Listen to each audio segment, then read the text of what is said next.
I'm Sherry Uppin, and welcome to Spotlight on the Arts. What happens when a husband and wife team up in this world known as theater? It sounds like a soap opera. You're about to find this out, but first, let's meet our panelists for the day. Bill Hirschman is an arts journalist and a founder of FloridaTheaterOnStage.com. Karen Stevens is an award-winning actress performing all over South Florida. The lovely Marjorie Lowe is also an award-winning actress and a resident artist of the Drama Workshop. Our guests today are a husband and wife team involved in so many projects, it's hard to count, but we can honestly say they are still married after all those shows. Welcome, Carly and Bill Heller. Thank you. Thank you. So Yes. nice. We're so excited to see a working husband and wife. Carly, tell us a little bit about yourself and how you got started. And We're both from New York. I think I came from an artistic family, so we both had training in music very young and saw a lot of Broadway. That's important. And I went to music camp, to Cornell, studied theater, film, literature, lived in France for a while, and did a lot of training, acting, singing. so what brought you to France? Was it Paris? Loved, it was Paris, although I lived a little bit in the South and also out in Normandy. I loved French culture. I don't know why, maybe another life or something. But I wound up doing several times French cabarets of Brel and Le Grand and that kind of Jacques thing. Brel? Yes. Oh my goodness, I wish they would do that here.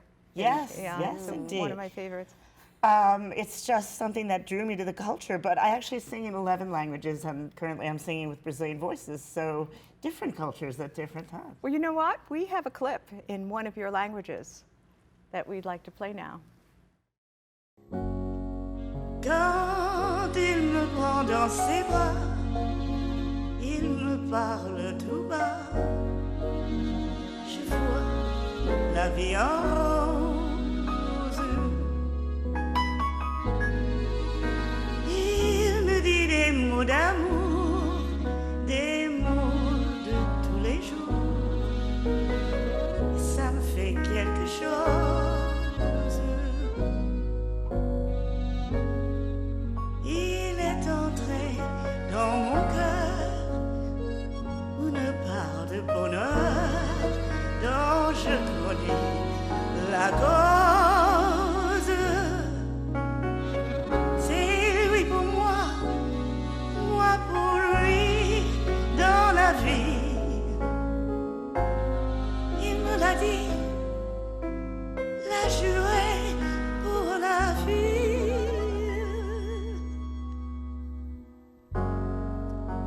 Et dès que je l'aperçois, alors je sens en moi mon cœur qui bat. Absolutely mesmerizing, and your French was beautiful. Well, welcome to the husband, Yes. Bill. The other half. The other half, the better half? No, just the other half. The other half, yes. Bill, why don't you tell us how you began? Well, long story. I was in a high school, Quintano School for Young Professionals, which was for actors and musicians and so on, and actually started roadieing for a group on CBS Records. What is a roadie? Schlepping the equipment. Okay. Eventually, from doing that, since I knew their repertoire really well, I went in the sound booth with the person who was mixing for the concerts, because they opened for a lot of big acts. And I could say, bring the guitar up here for the solo disc. And that's sort of how I got started. I teamed up with a friend of mine we became a songwriting duo, Heller and Held. Oh, that's a perfect name. And we ended up getting a position at E.B. Marks Music, which was a big publisher at the time at 1791 Broadway. And we were assignment writers. They say, someone's looking for a song, can you do something like this? And Oh, it's not the Brill Building, is it? no, the Brill Building this was up on 56th Street. The Brill Building was down on 49th, where Colony Records used. I think it's still there. I don't know. No. No, it's gone. No more. Oh, my heart's broken. I know. How many instruments do you play? I'm mainly a bass player. I play enough. I bang out chords on a piano. It's sort of called a ranger's piano. I can do that, and I play a little guitar and mandolin, but mainly bass. And I want to know how this collaboration started. How did you guys meet? And We met in New York, sort of almost by chance. We were in the same circles. Actually, I lived across the street from him, but we're 10 years apart, so I was a little girl, and he was how a teenager. funny. I don't think he noticed me then. No, But he did later. you never know. yeah, I mean, more than across the street. We're both on the 7th floor, and across Broadway, our windows Oh, how face Looked each into other. each other's windows? Yeah. Yes. Did you fall in love? No, I was 6. He was 16. I might have seen her with her dad on the street, but Yeah, I'm sure you did. And then you met years Later. later. Years later, Yeah. And we're both in the same industry. Exactly. Okay, so you moved to Florida together. Yes. yes. Yeah. We moved after Hurricane Sandy. Our home was hit. It was pretty much epicenter in New Okay. Jersey. Isn't that weird that we'd moved to a hurricane state? Exactly, yeah. No, we love punishment. It's great. Yeah. And what brought you, how'd you choose South Florida? What brought you here? Well, we'd been snowbirding, and then when we couldn't live in our home, we took refuge here. And then I started doing more shows here.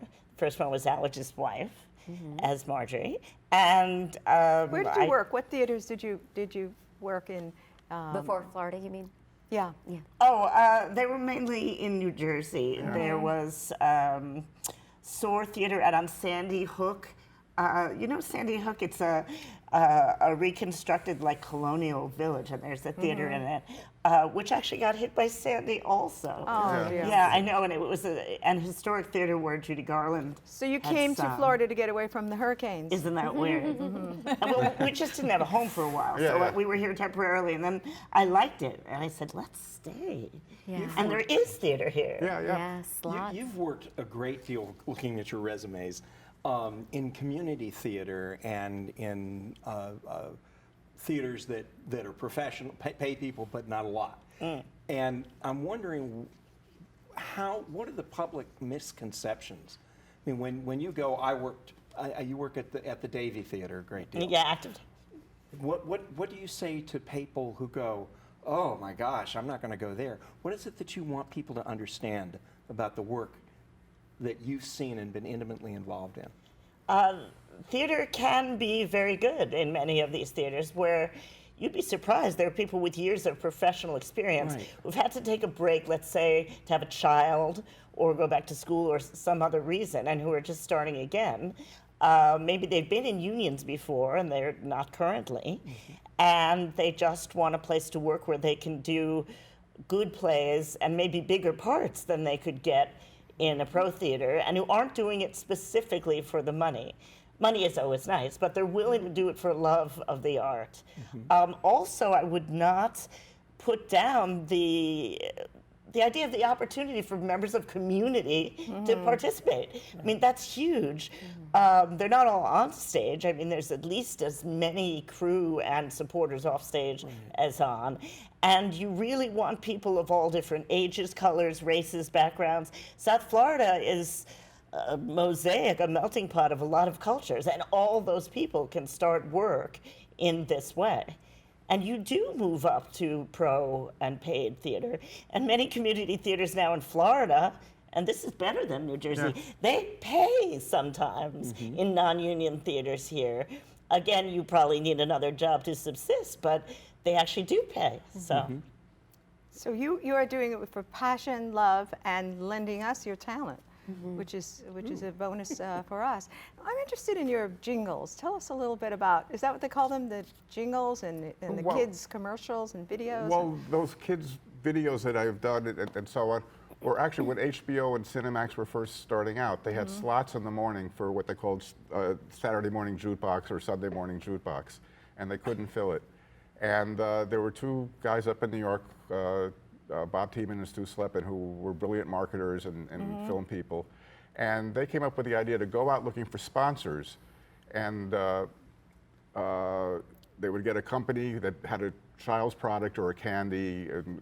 Warner Lampert had Rascals Candy, so we created a group called the Rascal Lords and shot a video. And at no point is it a commercial, but you see the candy in the video and all the buzzwords from the campaign are built into the lyrics. So you wrote did you come up with the idea, or did were you assigned to write the music? I was assigned to write and produce the song for that, or for the one, the upcoming clip, and which was for Kenner Toys for Forever Friends, which are these cute little things that girls would buy, and they'd hang them around their necks. And the buzzwords were, you'll like it when they hang around you, they're a sensation, and so on. So I had to take the buzzwords from the campaign, make a song.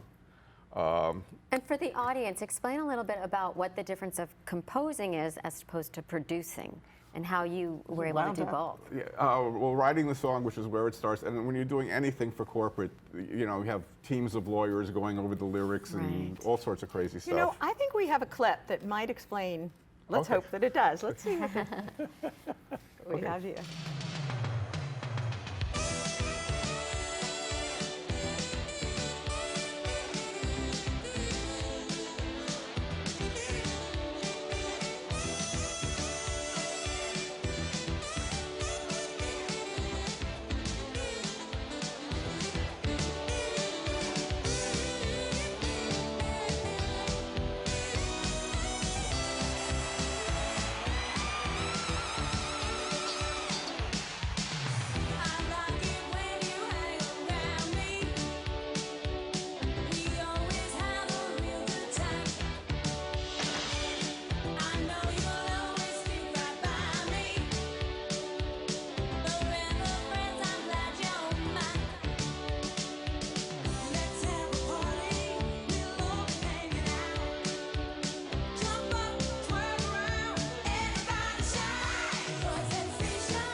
That is absolutely terrific and very timely. Yes. When was that done? The hairstyles were. Well, it's real 80s, right? Yeah, it's mid-80s. Part of It was so 80s. Perfect for the 80s. and part of the assignment was to try to do the Pointer Sisters with these toys being the glue. Adorable. Yeah, it was great. Yeah, I yeah. looked at it, I was just bopping to it, and I was like, oh, it took me back. It took me back. And what was amazing in that video, which I don't think you could see, was there was a young African-American kid who does a tremendous flip at one point and so on, and that's Savian Glover when he was 14 years old or so. Seriously. Yeah. I saw that note that you put in there. I was looking to see but I couldn't recognize No, we it. didn't get up to that, Yeah. part. But So, speaking of famous people that you've worked with, I was looking through your resume, and Savian Glover was one, and some wonderful artists, but the one that stood out to me was the Kool-Aid Man. oh yes. How great is that? You gotta tell us about that Well, one. check it out while you're laying back. Max and relaxing to my slam and track. I'm the K to the O to the O to the L. AID man, huh? Can't you tell? So it's a rap song. Rap song for the Kool-Aid Man. KB Toy Stores had a promotion where you brought in a certain amount of Kool-Aid box tops and so on, and you got a video. And that it was a video that started with that song, but had all sorts of fun kids games and so on going through it. And that was. I'd never met the Kool-Aid Man on this shoot, though. He was, What yeah. projects have the two of you done together, or have you been able to find projects that you do together in tandem? We started working on corporate projects together when we were first dating and then married. And I do want to say that in order to keep a career going in the pure art realm, it really helps to have a day job where you can use theater and music and film doing corporate. So I did corporate promotional films, and he would help me write. We're both writers. Actually, I do more technical writing and grant writing, and you do comic writing and jingle writing and lyrics. So we started collaborating that way with the writing. Or I started writing radio spots, and he was really good at helping me get them short enough. And pith is of the essence. Yes, it is. And I think it was a great way for me to refine my own writing to get very clear, crystal clear in 28 seconds, you know? Yeah, she always said I'm a pither, so. And that you have that company right now, ZMX, is that correct? ZMX and Yeah. also Slycat Productions, which Wonderful. was my old company hangover. Yeah, we also started working because I was the creative director at one point for a corporate events company where we created custom entertainment for major clients, I mean, Fortune 500 clients. And the owner of the company died, so I went out freelancing after that, and Carla and I just started working on these things together as well. With video roll-ins and- at meetings. And yes. They have large shareholder meetings and also top salespeople meetings, at which they might use a parody of a popular show with the corporate themes of the year, and it's very challenging to work that in. So Yeah. you're still doing that? Yeah. So do you have a website you want people to look you up on? Well, not really. The only thing I have a website up is altulane.com, who's Al Tulane, the man of a million names. And he does corporate events and does a very unique act for Tell them. us, I've heard about him. This is Okay. very, very interesting. If it's an event with maybe 75 to 150 people, we get information about everybody in the room and write a medley of songs where Al goes around the room singing to everybody, and he touches them as he gets there, and make good fun of people in a good way. And he goes around the whole room and finds everybody. Knows and their it's amazing. names, Knows that, and it rhymes. And it rhymes. And he knows they play tennis, have a poodle, whatever it is, and he'll be singing a popular song with a whole verse to them, and they're floored. You know, they're practically faint. It's pretty amazing. Yeah. Wow. So how does he get the information from the people as they We walk have in? to work with we have to work with the Top client a secret. month beforehand. I We can't do prep. That's why producing Yeah. it. And then how does he know where, because this is absolutely Yeah. fascinating to me, how does he know where they're sitting?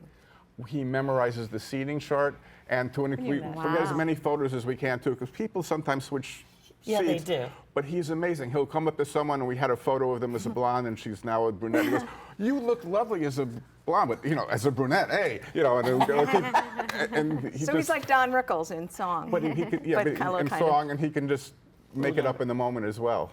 So when you started working in the corporate sector, how did you get those jobs? Did you have to solicit or Yeah, you basically? network. Yeah. Okay. I was the one. We there had a was sales bit- force at first. Okay. Okay. And then we went solo. And there are less live meetings now.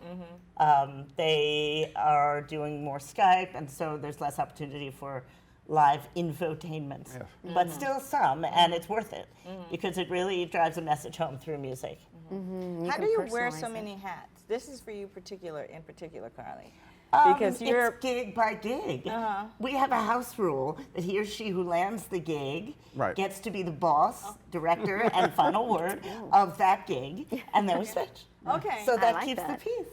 Okay, but you have your work together, and then you have your theater work Yeah, and your directing work. that's nights and weekends, so it fits in. Oh, gotcha.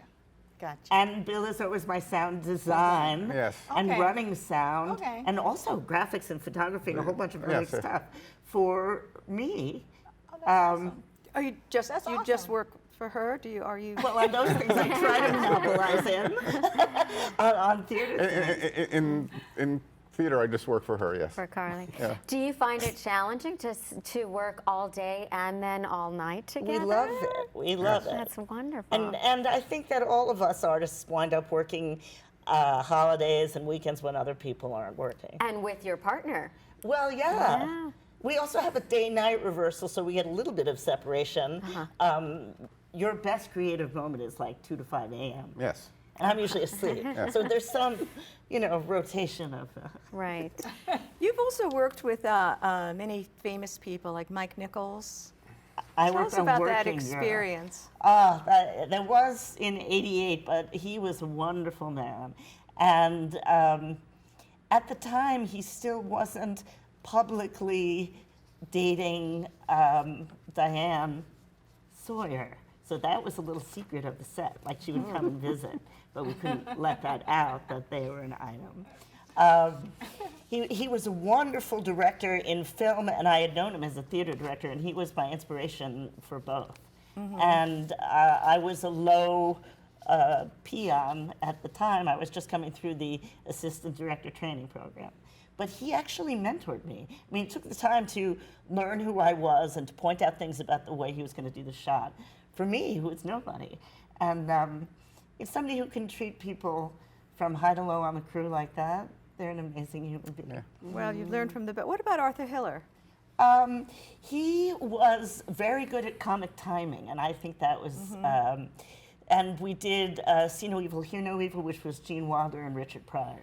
Richard Pryor was wild, and this was post-burn incidents. Gene Wilder, a beautiful man, was going through the death of his wife. I mean, she was ill at that point. She was alive. And what floored me was how he could come and do comedy every day returning from the hospital. And that's where I saw that there's somehow great artists can muster it up from some place of maybe even tragedy that you can Well, turn we into do. that. The show goes on. That's, you hear stories. I'm sure all of us have lived through that. Where Well, we just had the documentary of Patrick Swayze on when he said he worked through, his last few months doing his TV show. He just found it within himself to keep going until the project was done. well, that's what we. That's what we share. do. Yeah, that's exactly cathartic. that's what we do. They- You've worked in so many different locations and regions and neighborhoods and families. What is it that you have discovered is different, positive, negative, something else, about the South Florida region? When you came here and started working here, what did you do? What did you say? Oh, really? Okay, that's It's unique. different. What's different about what we do down here? I don't think it's all that different from when we were up in New York and New Jersey. I mean, there's great talent down here to work with. The challenges of community theater are always mostly about budget, and you wish you could have the set that you saw somewhere else, or there's no way that could happen. But the actual talent going into it is pretty good. I've seen a lot of community theater here, which I would rate with going to see like up in New York to a little showcase theater somewhere, but with all New York actors. I mean, on the same level, and a chunk of South Florida does hail from New York and Chicago, you gotta admit. Well, are there lessons that you bring with you that when you're talking to South Florida actors and directors and producers, you go, one thing you might think about is fill in the blank? Sure, from our training, but it's not specifically New York, it's just from theater training. I think there's a surprising amount, variety, and quality of theater here. That was what surprised us. Wow, let's stay here. There's great theater going on. Let's be part of it. I mean, we weren't on Broadway. We were working, daily working arts people who had to wear a variety of hats to make ends meet, to eat. So we found great opportunity here at different levels. I want to ask Bill a little bit. Tell us about your Clio, because that's a wonderful. Well, the city of Yonkers was going broke at one Right. point. And I got hired to write the song to bring the Yonkers back. And Someone's got to do it. We all know what someone got to do Yonkers it. is. So it was I Believe in Yonkers, and ended up winning both a Clio and an Addy, and was used on Racing from Yonkers, the little tail end of the clip of it. What is as a their theme Clio? song. What is that an award It's for? kind of equivalent to, I guess, a Tony or an Oscar for advertising, except I don't think there are Clio awards anymore. I think that, I don't know why it ended, but It ended with you. Yes, They couldn't yes, get yes. any They couldn't higher. Help you, honey. Did it help Yonkers? It helped Yonkers? I'd like to think so. I don't Yonkers know. is dead. It's still Yeah, there. I'm the person responsible for Yonkers getting out of. There you go. There's a play there somewhere. Yes, There's yes. an economic value to the arts, and it can bring back out. We're going to need to wrap up soon, but what do you think of today's music and jingles as compared to before?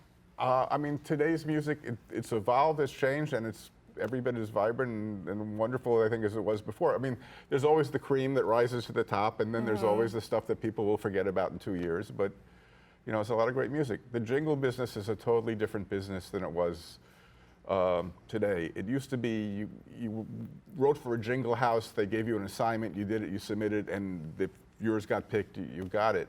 Now the jingle houses have huge teams of writers, and the heads of the jingle houses are actually the ones that write it based on taking snippets from everybody else's stuff and that kind of thing. It's not the But same. things are so much more high tech now, aren't they? Well, is yes. that different than You can the way record it used them to in be? you can record them in your spare bedroom now, whereas you used to have to go into a recording studio with $250 an hour and Because do it. I noticed there's also a lot of songs by some old masters that they're using, Bill Withers and Frank Sinatra. And Right, they bring back the so- songs, and sometimes they do a sound-alike recording because they can't get the rights from the label, but they can do it, get it from the music publisher. And Is there they can never take this away from me, things that you are so proud of, that whatever else happens, you know, I've done this. And the best song I ever wrote is sitting in a box on a reel in my office. It was for a label, Reflection Records. It never got released. It's a shame, and I'm going to have to get a company that can bake the tape, which is what they do with old tape, and be able to make a copy. And I'm just going to. You also worked on the score Brokeback Mountain. Yeah, I worked on this. There was a famous visual artist, Tom Wesselman, who an early work of his would go for $3 million at Christie's or whatever. But his passion was writing country music. So he paid me to come in, and I set up a small studio. We recorded a song there called "I Love Doing Texas with You," and it landed in Brokeback Mountain, wow. which was, probably the biggest credit I have or whatever. But it's, I'm not credited in the I have a movie. feeling that there's So- a lot more that we Yeah. can learn about your Oscars and Emmys that you're forgetting to tell us about. And this has really been a fun time, and it's so great to have you here. And we're sorry to bring it to a close, but I want to thank our panelists for being here today. And special thanks to Carla Bill Heller. Keep doing what you're doing. Stay married for another 100 years. You make a great team. Spotlight on the Arts is a community program, so we invite you to join in. Drop us a line. Let us know how we're doing. How did we do today? You can email us at spotlightonthearts@browardschools.com. And while you're on the computer, make sure you check out our favorite websites, which are floridatheateronstage.com and beacon.tv. Make sure you tune in next week for another fabulous episode of Spotlight on the Arts. And as our friend and creator of the show and mentor Iris Acker would say, go to the theater.